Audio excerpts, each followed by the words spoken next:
I went to the sweetest funeral today. It was a lady that I had grown up in church with, and she was a friend of my mom's, and she was a part of the World War II generation. She was a faithful servant of the Lord, and she lived a rich, full life, and she's now received her reward. So it was a precious funeral, but it left me thinking about our generation, the one I'm a part of. And because that World War II generation, they wore their faith in probably a little bit quieter way than we do, but they were so steadfast.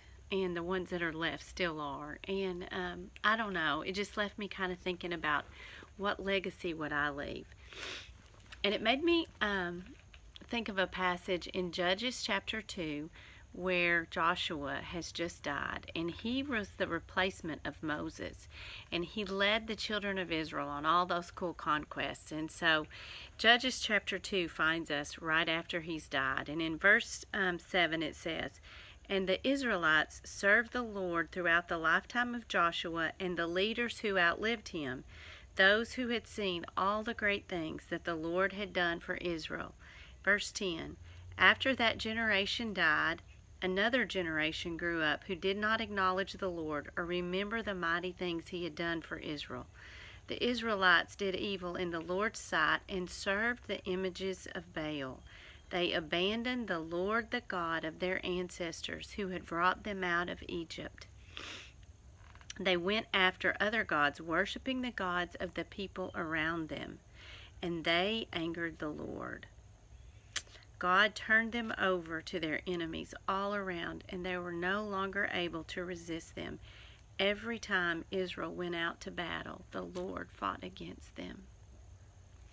Because I don't know exactly what the breakdown was between the really faithful generation and the next generation, but something happened. And they may have told them, they may have just chosen differently. I don't know. But here's what I do know. We want to be known as the generation that doesn't drop the ball. And so whatever that looks like in your life, if you've seen all the wonderful things that God has done, and if he's taken you out of captivity, whether you show it in your life or whether you talk about it, we don't really have control over what they do with it, but we have control over how we speak of it and live it. So that's the challenge.